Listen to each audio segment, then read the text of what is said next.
இங்க கனகம் போலீஸ் ஸ்டேஷனுக்கு கால் பண்றா. அப்பதான் போன் எடுத்து ஹெட் கான்ஸ்டபிள் உங்க அப்பாவுக்கு சீரியஸா இருக்குன்னு சொல்லிட்டு சொல்றாரு. அதை கேட்டதுமே ஹாஸ்பிட்டல் போய் பாக்குறாங்க. பார்த்தா அவங்க அப்பா ரொம்பவும் சீரியஸா இருக்காரு. ஆக்சுவலா உங்க அப்பா போலீஸ் ஸ்டேஷன் ஆப்போசிட்ல தான் ஹோட்டல் வச்சிருப்பாரு. இந்த பொண்ணை எப்படியாச்சும் போலீஸ் ஆகணும்னு சொல்லிட்டு தான் நினைச்சிருப்பாரு. அதை நினைச்சு பார்த்து எங்க அப்பா என்ன பார்க்கும்போது போலீஸ் ஸ்டேஷன் தான் இருக்கணும்னு சொல்லிட்டு போலீஸ் ஸ்டேஷன் போட்டு வந்து முன்னாடி நிக்கிற. அதை பார்த்த சந்தோஷத்துல அப்படியே இறந்து போறாரு. இப்ப ரெண்டு பேருமே இல்லாம ரொம்பவும் ஃபீல் பண்ணி அழுகுறா. அப்பன்னு பார்த்து இந்த பொண்ணுக்கு ஒரு சாவி கிடைக்குது. அது மூலயமா ட்ரங்க் படி திறந்து பாக்குற. அது நிறைய பழைய பொருளா கிடைக்குது. தென் இவங்க ஸ்டேஷன்ல வந்து போலீஸ்லாம் வந்து பேசிட்டு இருக்காங்க. அப்பதான் அந்த பொண்ணு ட்வின்ஸ்ன்ற விஷயத்த சொல்லி எல்லா விஷயத்தையும் சொல்றா. அதை கேட்டதுமே தான் எல்லாருமே அதிர்ச்சி ஆகுறாங்க. அப்பன்னு பார்த்து சந்திரிகாவோட அப்பா அம்மா வந்து சாஸ்திராவை என்னால காப்பாற்ற முடியல, அவளை கண்டுபிடிக்க என்ன ஹெல்ப் பண்ணாலும் கேளு, நான் கண்டிப்பா உனக்கு பண்றேன்னு சொல்லிட்டு போறாங்க. அப்பதான் இந்த பொண்ணு உங்க கார் டிரைவர் எங்க போனாருன்னு சொல்லிட்டு கேட்கறாங்க. அவங்களுமே ரொம்ப நாளா வரவேலன்னு சொல்லிட்டு சொல்றாங்க. சோ அந்த கார் டிரைவர் விசாரிக்க சொல்லிட்டு முடிவெடுக்கிறாங்க.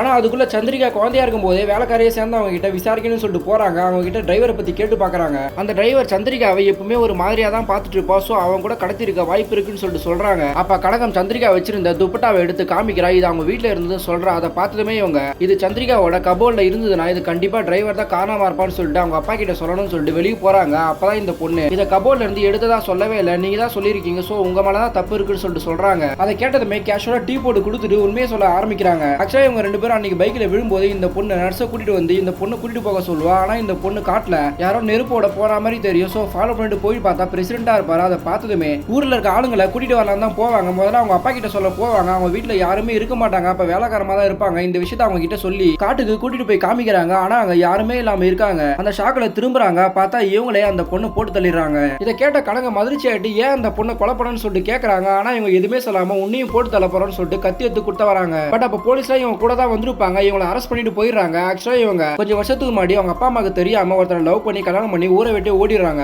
பட் கொஞ்சம் மாசத்துலயே அவங்க அப்பா அம்மா இறந்து போறாங்க. இந்த பொண்ணுமே பிரெக்னன்ட் ஆவரா. அப்பன்னு பார்த்து இவங்க ஹஸ்பண்டோட வேலை செய்யற முதலாளி ஒரு முக்கியமான வேலை கொடுத்துருக்காருன்னு சொல்லிட்டு கிளம்பி போறாரு. பட் போனவர் திரும்பி வராம அங்கேயே இறந்து போறாரு. இந்த பொண்ணுக்குமே பிரசவத்துல பெண் குழந்தை இறந்து போகுது. அண்ட் போலீஸ் ஸ்டேஷன்ல ஒருத்தனை திருட்டு கேஸ்க்காக அடிச்சிட்டு இருப்பாங்க. கனகத்தை கூப்பிடுறாங்க. அப்பதான் இந்த பொண்ணு அவன் போட்டிருக்க செருப்பை பாக்குறா. பார்த்தா இந்த வீட்டு வேலைக்காரமா தான் கோயில் திருவாட இந்த செருப்பு போட்டிருப்பாங்க. சோ இந்த செருப்பு எங்க இருந்து கிடைச்சதுன்னு சொல்லிட்டு கேட்கறாங்க. இவனுமே ஒரு காட்டுல கூட்டிட்டு போய் காமிக்கிறான். இந்த பொண்ணுமே அங்க தேடி பார்க்கும்போது டவர் கீழே தான் அந்த செருப்போட அச்சு இருக்கும். அதை வச்சு அங்க தோண்டி பார்க்கும்போது இறந்து போன சாசராவை அங்கதான் புதைச்சு வச்சிருப்பாங்க. அதை பார்த்ததுமே ரொம்பவும் கத்தி ஃபீல் பண்ணி அழுகுறாங்க. பட் அந்த பொண்ணு எதுக்காக கொண்டன்னு சொல்லிட்டு ஜெயிலே போய் கேட்கறாங்க.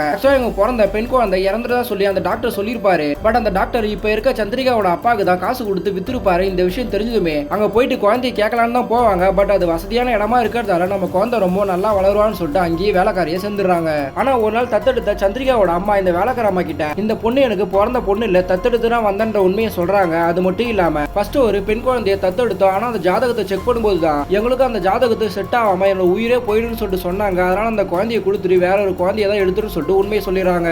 அதை கேட்டதுமே தான் இவங்களுக்கு இத்தனை வருஷமா நம்ம குழந்தை நினைச்சிட்டு வளர்த்தது நம்ம குழந்தையிலன்னு சொல்லிட்டு உண்மை தெரிய வருது. அந்த டேட்டை வச்சு ஹாஸ்பிட்டல்ல வச்சு விசாரிச்சு பாக்குறாங்க. பட் ரொம்ப வருஷம் ஆனதால அந்த டீடைல்ஸ் இல்லன்னு சொல்லிட்டு அனுப்பி வச்சிடறாங்க. சோ இவங்களும் செம்மையா கோவப்படுறாங்க. அந்த கோவத்துல தான் சந்திரிகாவை போட்டு தள்ளிட்டேன்னு சொல்லிட்டு சொல்றாங்க. பட் இதெல்லாம் கேட்ட கனகம் உன்னோட பொண்ணு யாருன்னு நான் கேட்டுன்னு சொல்லிட்டு சொல்றாங்க. பட் ஹாஸ்பிட்டல்ல நான் எவ்வளவு கேட்டு பார்த்தா சொல்லல, நீ பொய் சொல்லாதான்னு சொல்லிட்டு சொல்லிட்டு இருக்காங்க. அப்பதான் இவங்க நீ சாதாரண ஒரு ஆளு, நான் போலீஸ், நான் கேட்கற விதத்துல கேட்டா எல்லா உண்மையும் வரும்னு சொல்லிட்டு தான் விசாரிச்சேன். எனக்கு அந்த பொண்ணு யாருன்னு சொல்லிட்டு ஒரு லெட்டர் எடுத்து படிச்சு காமிக்கிறாங்க. அதை படிக்கும் போதே இவங்களுக்கு நம்ம பொண்ணு தான் தெரிய வருது. அந்த பொண்ணு எங்கன்னு சொல்லிட்டு கேட்டுட்டு இருக்காங்க. ஆனா இந்த கனகம் நீ என்னோட ஃப்ரெண்ட கொன்ன பாவத்துக்கு அந்த பொண்ணு யாருன்னே உனக்கு தெரியாது, இதுதான் நான் உனக்கு கொடுக்குற தண்டனை சொல்லிட்டு அங்க இருந்து வந்துடுறா. ஆக்சுவலா கனகத்துக்கு கிடைச்ச லெட்டர் இவங்க அம்மா அப்பா வச்சிருந்த ட்ரங்க் பெட்டியில் தான் கிடைச்சிருக்கும். அதை படிச்சு பார்க்கும்போது தான் நம்மளே ஹாஸ்பிட்டல் இருந்து தத்தெடுத்து தான் வந்திருக்காங்கன்ற உண்மை தெரியுது. நம்மளோட அம்மாவும் இந்த வேலைக்காரி தான் உண்மையை தெரிஞ்சுக்கிறாங்க. ஆனா இந்த உண்மையை அவங்க கிட்ட சொல்லாமலே மறைச்சிடறாங்க.